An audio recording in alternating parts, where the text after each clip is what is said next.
Hello students, welcome to Lavania classes. We are studying the chapter The Last Lesson from your book Flamingo for class 12th.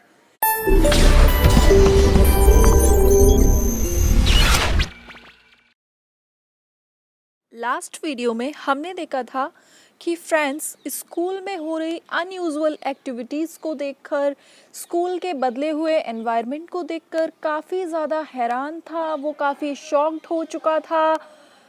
अब हम देखते हैं आगे क्या होता है।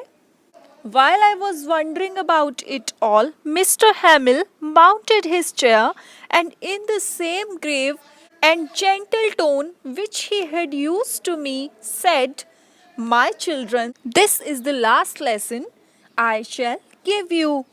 जिस टाइम फ्रेंड्स ये सब सोच ही रहा था और हैरानी में था, उसी वक्त अचानक से मिस्टर हैमिल अपनी चेयर पर बैठते हैं और सेम ग्रेव मीन्स सीरियस, उसी सीरियसनेस में बहुत ही जेंटल टोन में, बहुत ही सॉफ्ट सी वॉइस में बोलते हैं, मेरे प्यारे बच्चों, ये हमारा आज का लास्ट लेसन है जो मैं आप लोगों को पढ़ाने जा रहा हूँ। The order has come from Berlin to teach only German in the schools of Alsace and Lorraine. तो मिस्टर हैमिल ने ऐसा क्यों बोला कि ये लास्ट लेक्चर होने वाला है? क्योंकि बर्लिन क्या है? Capital of Prussia. वहाँ से ऑर्डर आए थे कि अब एल्सेक और लॉरेन में जितने भी स्कूल्स हैं वहाँ पर सिर्फ जर्मन लैंग्वेज पढ़ाई जाएगी। The new master comes tomorrow, और जो नए टीचर हैं जो कि जर्मन पढ़ाएंगे वो कल से आने वाले हैं। This is your last French lesson, I want you to be very attentive. और इसी के साथ मिस्टर हैमिल कहते हैं कि ये आज का आप लोगों का लास्ट फ्रेंच का लेसन है, इसलिए मैं चाहता हूँ कि आप सभी लोग इस चैप्टर को बहुत ही अटेंटिव, बिल्कुल ध्यान के साथ पढ़ें। तो इस सभी को कहते हुए मिस्टर हैमिल बहुत सीरियस हैं, वो बहुत सैड भी हैं। What a thunderclap these words were to me.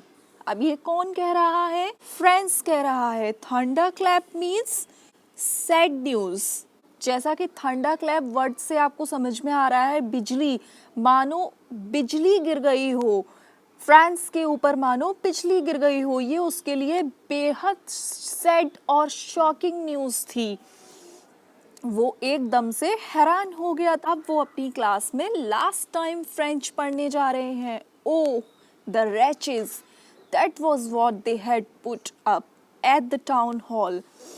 So what is wretches here? Wretches means some unfortunate happening, यानी कि कुछ बुरा होना, दुर्भाग्य से कुछ बुरा होना। तो फ्रेंड्स कहता है, ओ तो ये है वो बुरी खबर जिसकी वजह से टाउन हॉल के पास, बुलेटिन बोर्ड के पास इतनी ज़्यादा भीड़ लगी हुई थी और जिसकी वजह से ये सब एक्टिविटीज़ हो रही थी। My last French lesson. अब फ्रेंड्स काफ़ी सीरियस है और वो काफ़ी दुखी हो रहा है, उसको अफसोस हो रहा है कि आज ये उसकी अपनी नेटिव लैंग्वेज, उसकी अपनी मदर टंग का लास्ट लेसन है। Y? I hardly knew how to write. I should never learn anymore. I must stop there. Then, oh, how sorry I was for not learning my lesson, for seeking birds' eggs or going sliding on the Saar. सार क्या है? सार जो है वो एक river है that passes through France, और वो फ्रांस के ही घर के पास में थी। तो अब फ्रेंड्स बहुत ही अफसोस में है और वो दुखी होते हुए कह रहा है कि अभी तो मुझे ठीक से फ्रेंच लैंग्वेज लिखना भी नहीं आता और क्या मैं अब इससे आगे नहीं सीखने वाला हूँ, मुझे यहीं रुक जाना चाहिए। और वो अंदर से बहुत सॉरी फील कर रहा है कभी ठीक से पढ़ाई ना करने के लिए, कभी ठीक से अपने लेसन्स को ना पढ़ने के लिए। आज उसे बहुत अफसोस हो रहा है क्योंकि जब पढ़ने का वक्त था तब तो फ्रेंड्स बर्ड्स के एग्स के साथ खेला करता था और सार रिवर के पास जाकर स्लाइडिंग किया करता था, पानी में खेला करता था। लेकिन आज उसे अपनी उन सब एक्टिविटीज़ पर अफसोस हो रहा है और उसे लग रहा है कि उसे काश वो पढ़ लेता। एक दिन जब हमारे हाथ से वक्त निकल जाता है तो हमें भी ऐसे ही अफसोस होता है कि काश काश हम पढ़ लिए होते तो ये प्रॉब्लम्स आज हम फेस ना कर रहे होते। अब आगे, my books that had seemed such a nuisance a while ago, so heavy to carry, my grammar and my history of the saints, were all friends now that I couldn't give up. और अब friends कहता है कि मेरी books जो कि मुझे nuisance means एक प्रॉब्लम की तरह लगा करती थी, एक बोझ के जैसी लगती थी कुछ समय पहले, जिनको कि कैरी करना मेरे लिए बहुत हैवी होता था, मैं उनको लेके चलना भी पसंद नहीं किया करता था।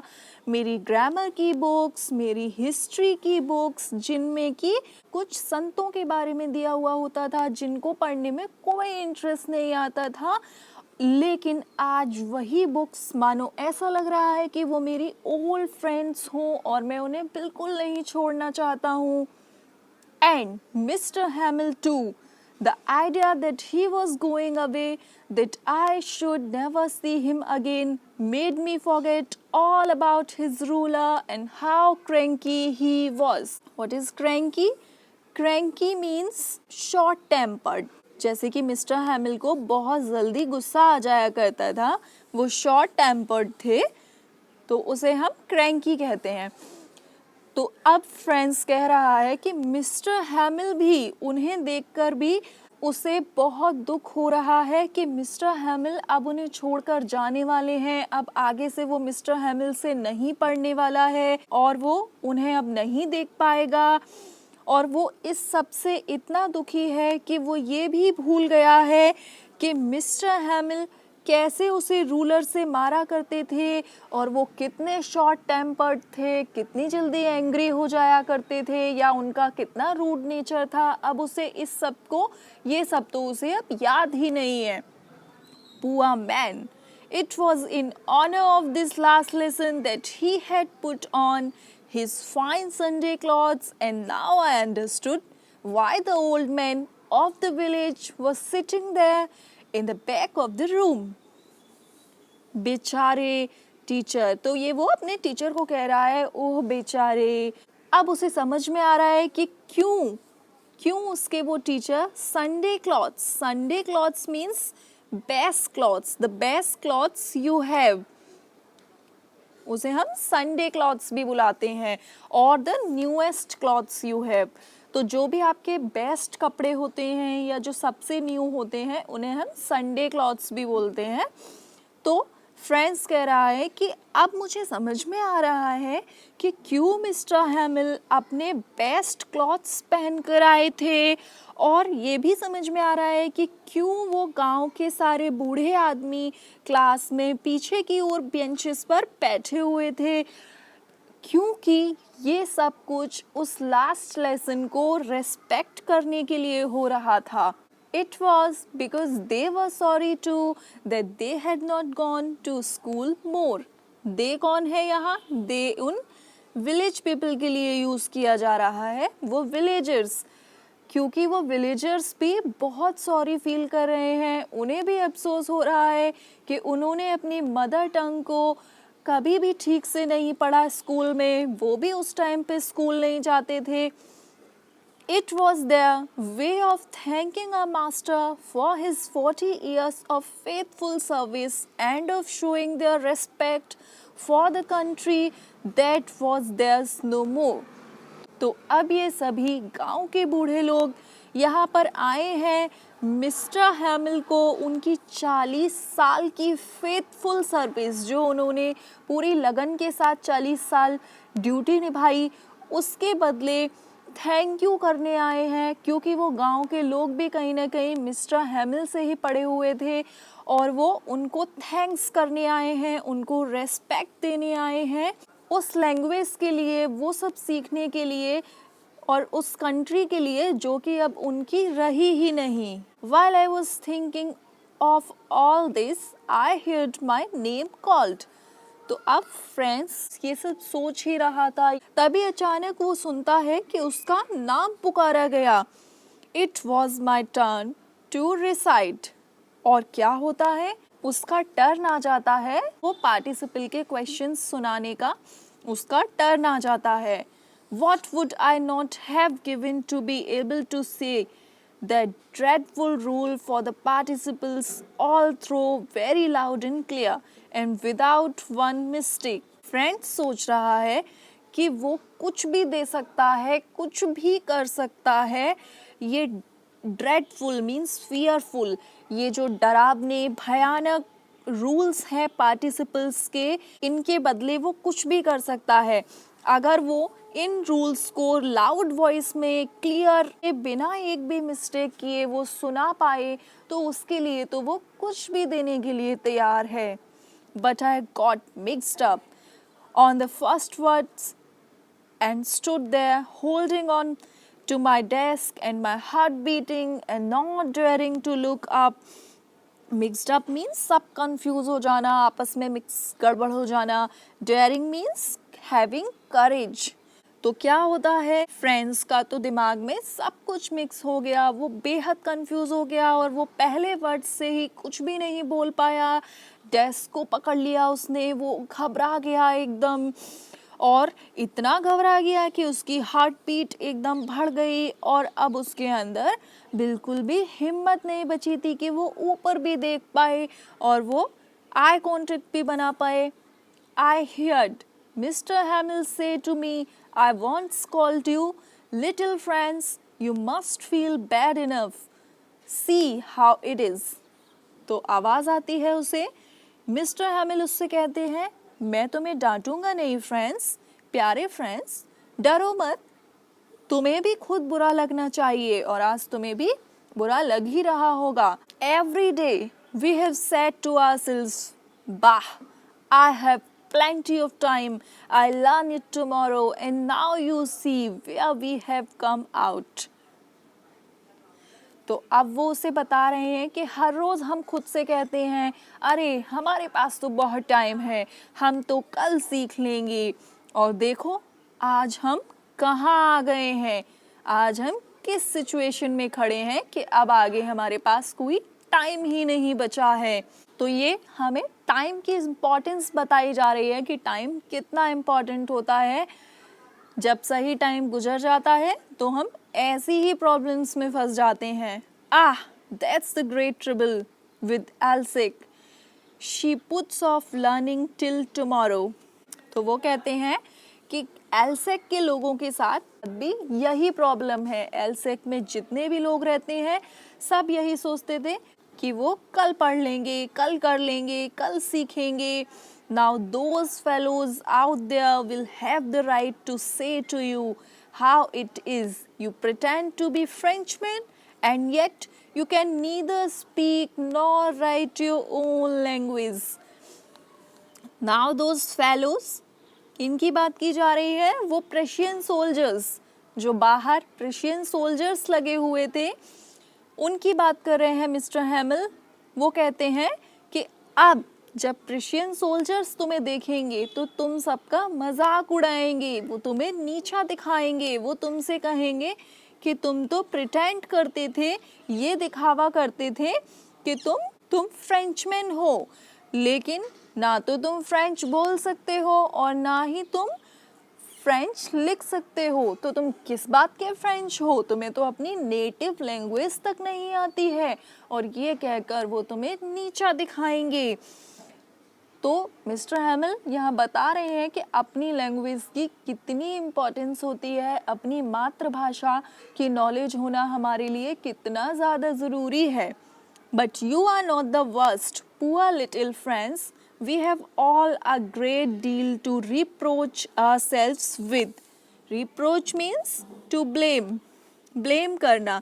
मिस्टर हैमिल बोलते हैं कि तुम ही अकेले खराब नहीं हो, इस बात के लिए तो हम सबको खुद को ब्लेम करना चाहिए, ये हम सबकी गलती है। Your parents were not anxious enough to have you learn. तुम्हारे पेरेंट्स कभी इतने उत्सुक नहीं हुए कि वो तुम्हें सिखाएं They prefer to put you to work on a farm or at the mills so as to have a little more money. तुम्हारे पेरेंट्स तुम्हें पढ़ाने की जगह किस चीज़ को चूज़ करते थे कि तुम फार्म में जाकर काम करो जिससे कि तुम थोड़ी सी ज़्यादा पैसे कमा सको. And I have been to blame also. और यहाँ वो खुद को भी ब्लेम कर रहे हैं कि मैं भी गलत हूँ. Have I not often sent you to water my flowers instead of learning your lessons. क्या मैंने तुम्हें कभी बाहर नहीं भेजा? अब लेसन पढ़ाने की जगह मैंने भी तुम्हें अपने फ्लावर्स में पानी देने के लिए भेज दिया. And when I wanted to go fishing, did I not just give you a holiday? और जब मैं मछली पकड़ने जाना चाहता था तो मैं तुम्हारी छुट्टी कर देता था. तो ये वो उनसे कह रहे हैं कि मेरी भी तो कितनी गलती रही है. ना ही तुम लोग सीरियस थे और ना ही मैं कभी सीरियस था. तो ये हम सबकी गलती है. From one thing to another, Mr. Hamill went on to talk of the French language, saying that it was the most beautiful language in the world, the clearest, the most logical, that we must guard it among us and never forget it, because when our people are enslaved, as long as they hold fast to their language, it is as if they had the key to their prison. तो जैसे जैसे mister हैमिल एक के बाद एक बात करते गए और वो फ्रेंच लैंग्वेज के बारे में नई नई बातें बताते गए, वो फ्रेंच लैंग्वेज की इम्पोर्टेंस को सबको बताते गए. उन्होंने बताया कि फ्रेंच लैंग्वेज सबसे ज़्यादा ब्यूटीफुल, सबसे सुंदर, सरल भाषा है इस दुनिया में, एकदम साधारण और बहुत ही लॉजिकल लैंग्वेज है. इसको सीखना बहुत ही आसान होता है. अब वो बताते हैं कि हाँ, we must guard it. Guard means रक्षा करना. हमें अपनी नेटिव लैंग्वेज की रक्षा करनी चाहिए. हमें हमारी मातृभाषा की रक्षा करनी चाहिए. मिस्टर हैमिल का मानना था कि जब भी कोई हमें अपना स्लेव बनाने की कोशिश करता है, हमें अपना दास बनाना चाहता है, हमारे ऊपर हक जमाने की कोशिश करता है, तो वहाँ हमारी लैंग्वेज हमारे लिए बेहद यूज़फुल होती है. वो हमारी उस कैद से निकलने की चाबी होती है. यहाँ इस लेसन में सबसे बड़ी सीख यही दी गई थी मिस्टर हैमिल के द्वारा.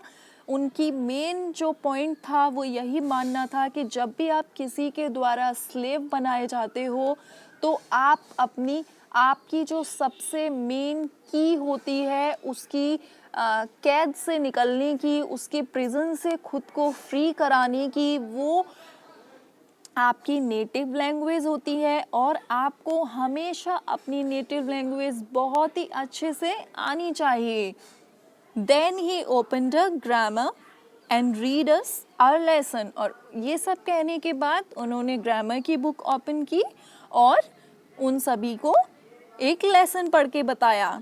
और आगे का चैप्टर फिर हम नेक्स्ट वीडियो में कवर करेंगे, क्योंकि वीडियोस काफ़ी बड़ी हो जाती हैं, इसलिए नेक्स्ट वीडियो में देखते हैं. And thank you for watching our video and don't forget to subscribe our channel Lavania classes.